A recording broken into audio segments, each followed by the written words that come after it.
Boa noite, meus amigos, meus irmãos, a vocês que estão aqui presencialmente e também a vocês que estão aí conectados com a gente.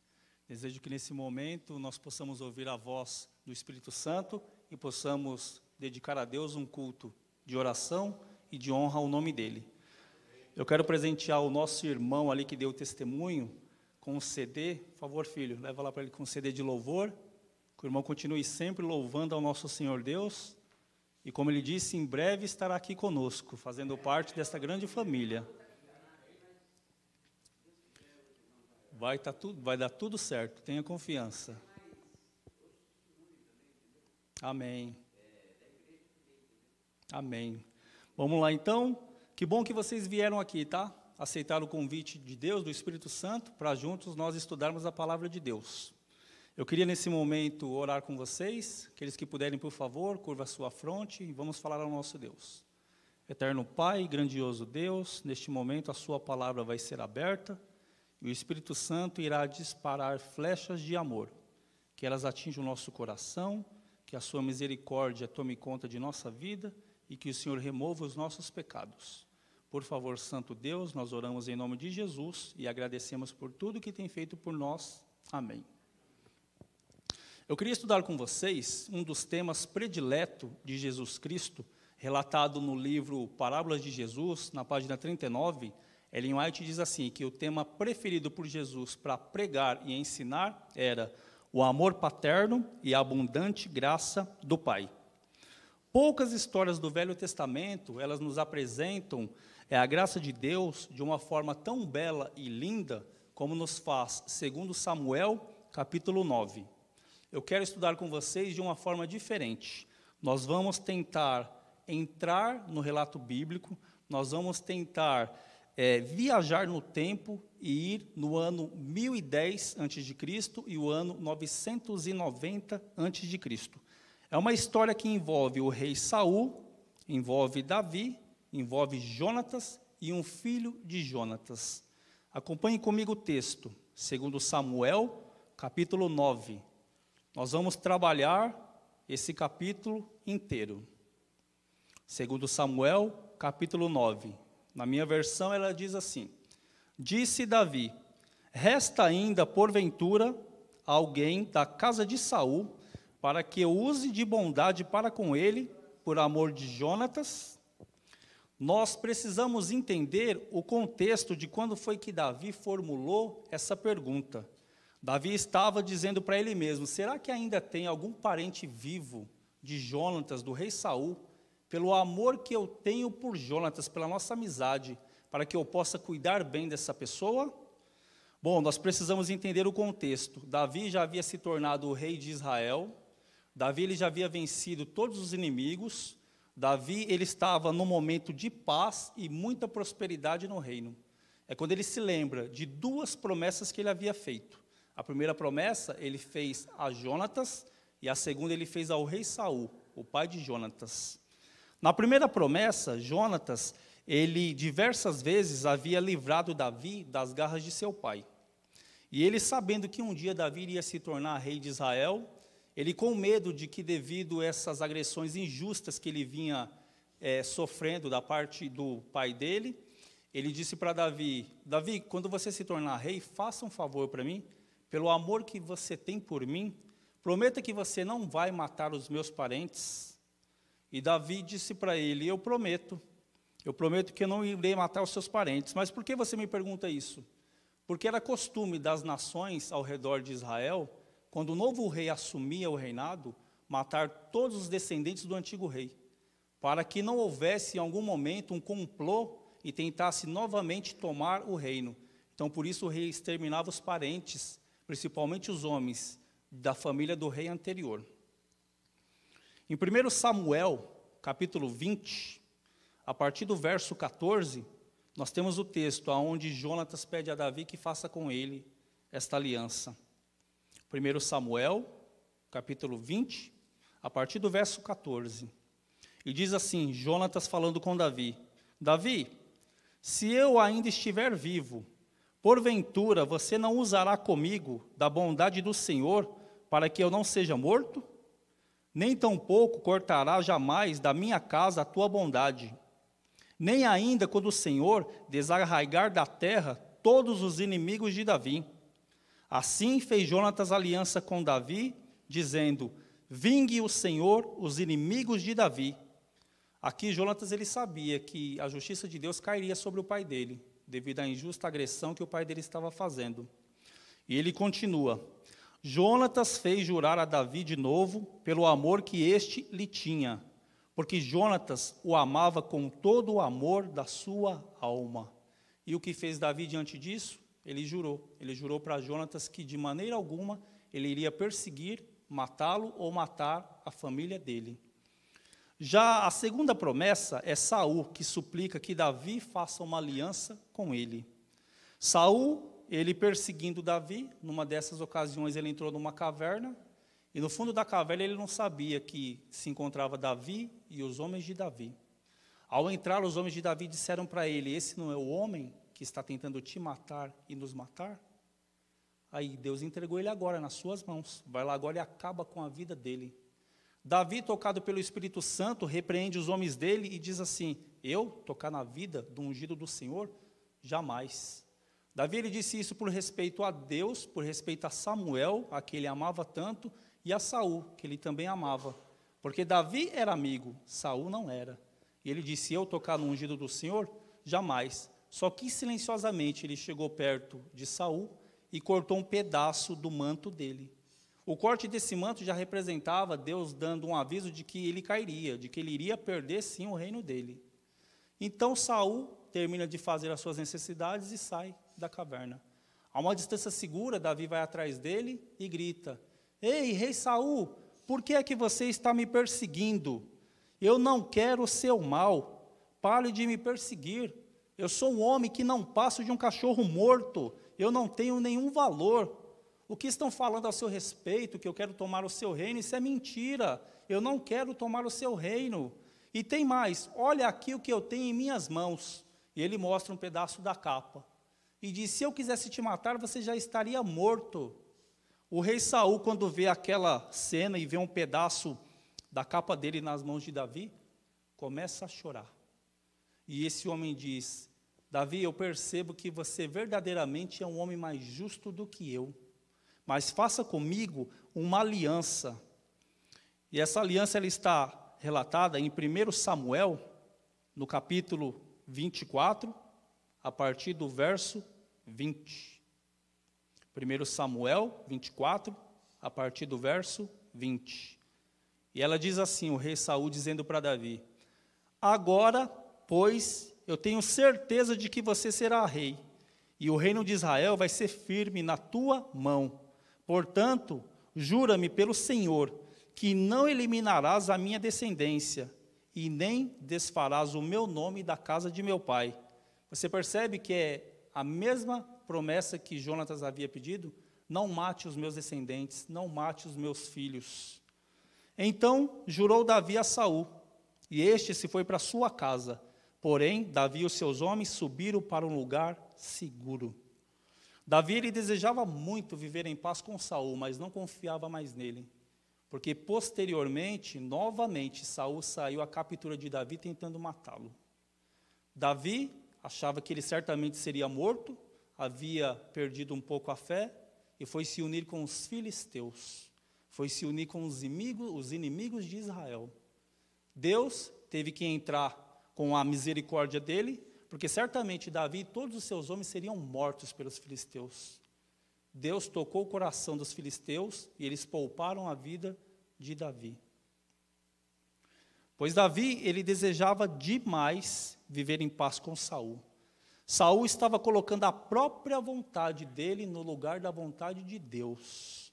A inveja tornou a vida de Saul miserável, infeliz, e ele se afastou dos caminhos do Senhor. Saul, preocupado em perseguir Davi, esqueceu de proteger o próprio reino, esqueceu de proteger a própria fronteira. Saul passou uma década, 10 anos perseguindo Davi injustamente. Os erros de Saul quase levaram Israel à destruição, não fosse a providência e a ajuda do Senhor. Tudo isso devido a um reinado independente dos conselhos de Deus. Você sabe por que algumas pessoas não gostam de você e te odeiam sem necessidade?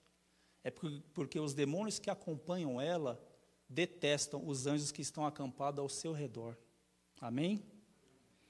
Pois bem, o tempo passou e o exército de Saul saiu para mais uma batalha.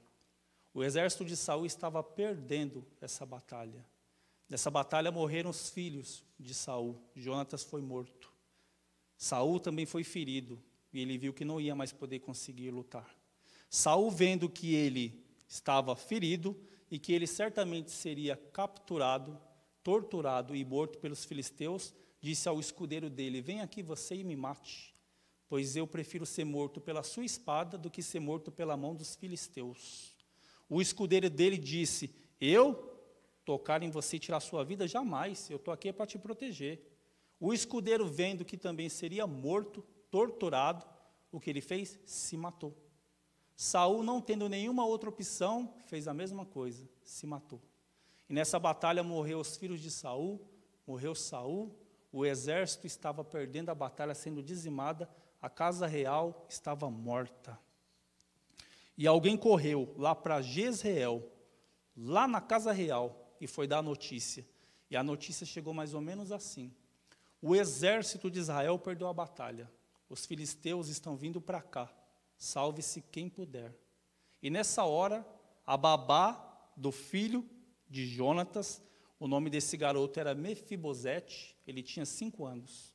Ela pegou o garoto, pegou alguns pertences valiosos para começar a fugir, e no meio dessa fuga ela cai, e o garoto quebra as 2 pernas. E agora esse garoto ele é escondido, e se passam 20 anos. E é nesse momento, após esses 20 anos, que Davi se lembra das 2 promessas que ele havia feito. Uma promessa a Jonatas e a outra promessa a Saul. E aí Davi se pergunta para ele: será que tem alguém vivo lá da casa de Saul, algum parente de Jonatas, pelo amor e pela amizade que eu tenho por Jonatas, para que eu cuide dessa pessoa? Havia no reino alguém que sabia do paradeiro desse rapaz. O nome desse homem era Ziba, o fofoqueiro do reino. Sabia de tudo, da vida de todos, menos cuidar da dele e da família dele. E esse homem sabia justamente aonde esse rapaz estava. E Davi mandou que chamassem ele para vir falar com ele. E Davi, relatado, volta de novo lá para 2 Samuel, o primeiro livro que nós abrimos, no verso 9, a partir do verso 2. Havia um servo na casa de Saul, cujo nome dele era Ziba. Chamaram-no que viesse até Davi, e perguntou-lhe o rei: És tu o Ziba?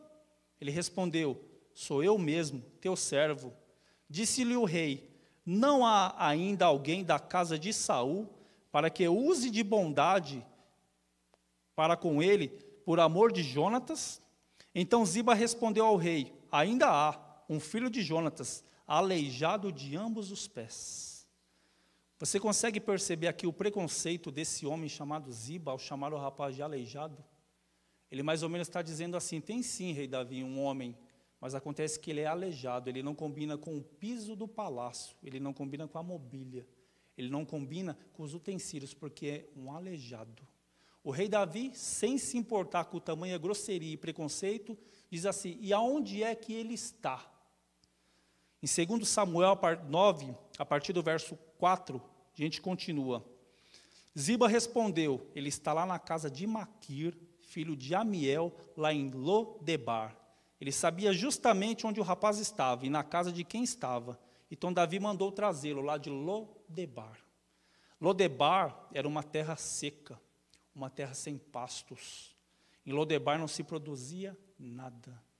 Lodebar era uma cidade de fugitivos. Quem ia para Lodebar? Os fugitivos de guerra, igual Mefibosete. Os leprosos que tinham que ser afastados da comunidade social e da vida familiar. Os párias da sociedade. Lodebar era enviado àqueles que deveriam ser esquecidos para sempre. E é nesse lugar que se encontra o neto do rei Saul. De repente alguém olha e grita assim: se aproxima a guarda real, Mefibosete, esse negócio aí deve ser com você, viu? E o chefe da guarda real era Benaia, um soldado valente, um homem que certa vez tomou a lança de um egípcio que tinha mais de 2 metros de altura, o matou e venceu a batalha. Esse mesmo Benaia, certa vez, uma curiosidade aqui para a gente lê a palavra de Deus e tem sempre a noção de que Israel é deserto, né? Não, lá neva, lá no inverno cai neve. Esse Benaia, num dia de neve, procurando um lugar para se alojar, ele encontrou uma cova. Quando entrou dentro dessa cova, tinha um leão. Ele matou o leão e ficou com a cova quentinha, se abrigando do frio. Esse mesmo Benaia, mais tarde, por tamanha lealdade, ele veio a ser o general de Salomão. Tomava conta de todas as tropas do rei Salomão. E agora chega Benaia, esse homem, ele bate na porta. Quem abre? Mefibosete. Ele diz: é tu o neto do rei? E ele diz: sou eu mesmo, teu servo, esperando apenas a morte. Esse era o destino dele. E ele diz para Mefibosete: se arruma, porque o rei Davi quer te ver. Ele pensou: o rei quer me matar e é pessoalmente. Só que eu não vou tirar essa razão dele não, porque o meu avô diversas vezes tentou matá-lo, tentou capturá-lo, causando uma injusta agressão a ele. Agora chegou a minha hora de morrer pela espada do rei. E agora esse rapaz, ele é colocado em um animal e é levado até Jerusalém. Chega em Jerusalém e de Jerusalém vai direto para o palácio do rei. Talvez sujo, suado da viagem, empoeirado, com sede, com fome. E agora ele chega no palácio do rei e adentra no trono, na sala de julgamento, a sala de audiência do rei. E agora na frente de Mefibosete está Davi, o homem que nunca perdeu uma batalha na história. Mefibosete chega e se prostra, esperando apenas a morte, esperando que algum soldado de Davi desembainhasse a espada e arrancasse a cabeça dele. Esse era o destino dele. Mas ao invés de ouvir o desembainhar da espada, ele escuta no verso 9, no verso 7. Ele escuta: Mefibosete, não temas, porque usarei de bondade para contigo, por amor de Jonatas, o teu pai, e te restituirei todas as terras de Saul, teu avô, e tu comerás pão sempre à minha mesa. E Davi diz assim para Ziba: ô Ziba, quantos homens tem na sua casa? E Ziba diz: eu tenho 35. Eu tenho 15 filhos e tenho 20 servos. Pois bem, Ziba, a partir de agora, vocês todos trabalham para o Mefibosete, porque eu restituí para ele todas as terras do avô dele e todos os animais. Você vai cuidar de tudo que é dele e nunca vai deixar que falte uma provisão para ele. E tem mais, Ziba, anota aí mais um itemzinho aí na sua agenda. A partir de agora, Mefibosete vai comer todos os dias na minha mesa, porque a partir de agora, Mefibosete será considerado como meu filho. Você conhece uma história da graça de Deus mais bonita do que essa? Alguém que merecia a morte, mas sem merecer, tem todos os bens restituídos a ele. Sem merecer, tem tudo o que era da sua família restituído. E ainda vai comer todos os dias na mesa do rei. Imagine agora comigo toda essa cena. A mesa do rei, ela é posta. Sabe quem se assentava na mesa do rei? Os filhos do rei. Davi tinha 17 filhos. Agora chega o primeiro filho. Vem lá da contabilidade do reino, da administração geral.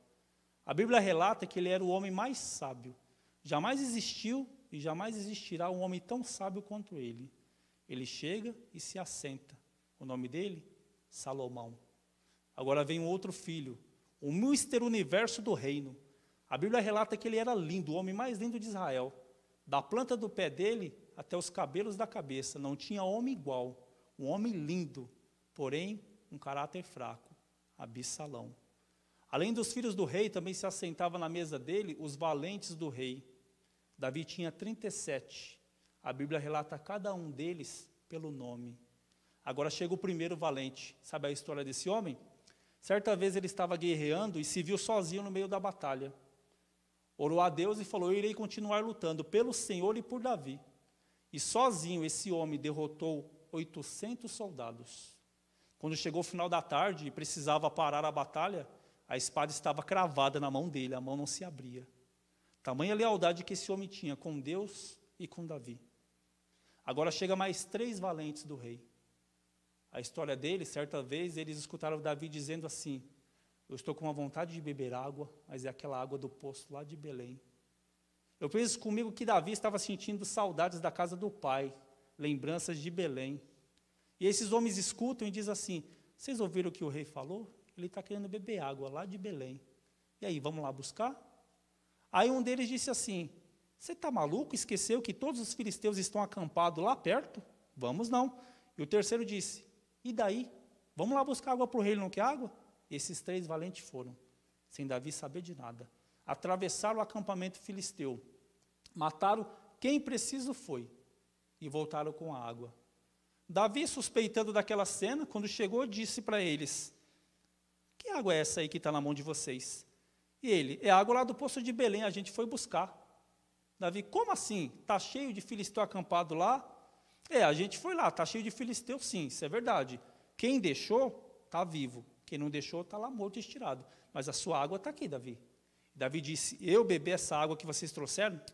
Jamais. Mas eu louvo a Deus pela fidelidade dos homens que eu tenho. Esse era o tipo de homem que chegava e se assentava à mesa de Davi. E agora, quando a mesa já estava posta, e todos os filhos e os valentes assentados nos locais, alguém tenta pegar um pedaço de pão. Davi olha e diz: não, ainda não. Eu fico imaginando os filhos se olhando nesse momento e dizendo: mas pai, todos estão aqui, a mesa já está cheia.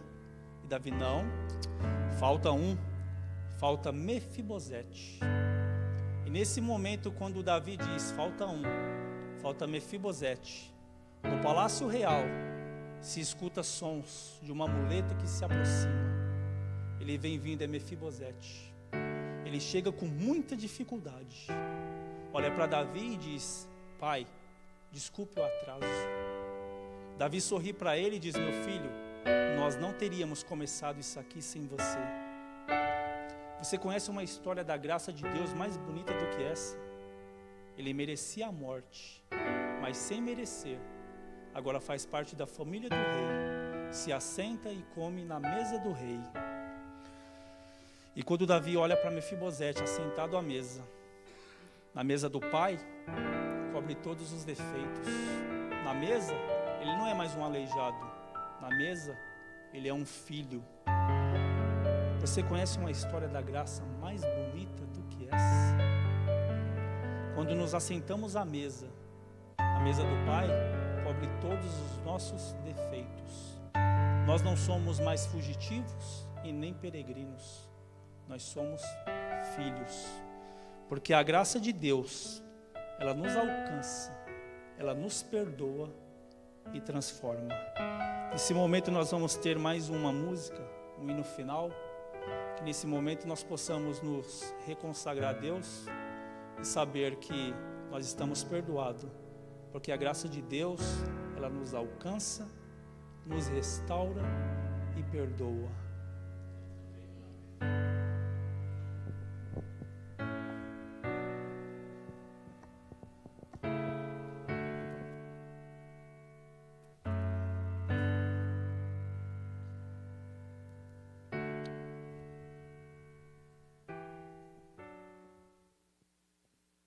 Vamos nos colocar em pé.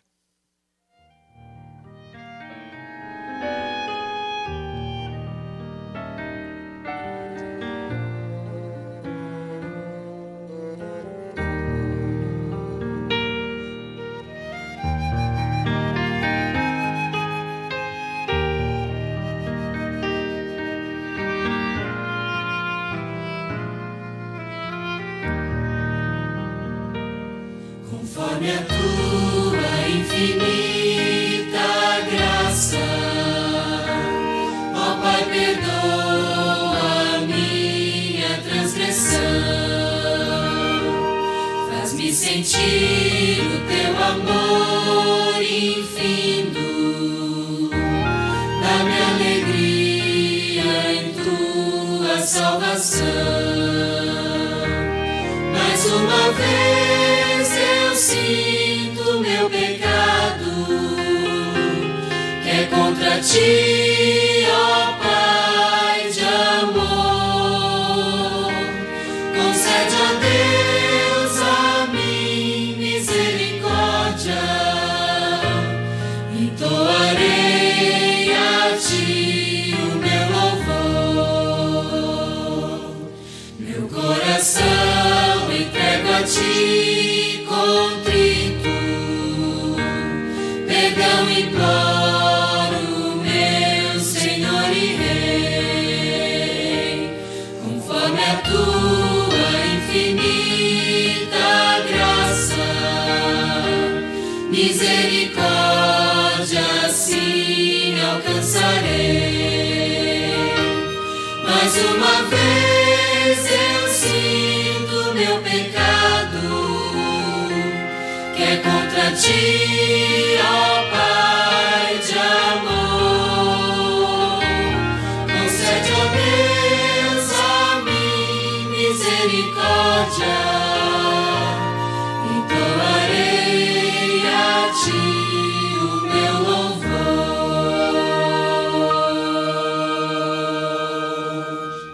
Amém. Bondoso Deus e Pai, nós agradecemos pela mensagem, agradecemos pelo poder de Cristo e do Espírito Santo em nossas vidas. Obrigado, Santo Deus, porque o Senhor nos confirma que nós estamos perdoados em nome de Jesus. Leva-nos agora em paz para as nossas casas, para os nossos afazeres e traga-nos, se possível, aqui para a sua honra e a sua glória no próximo sábado.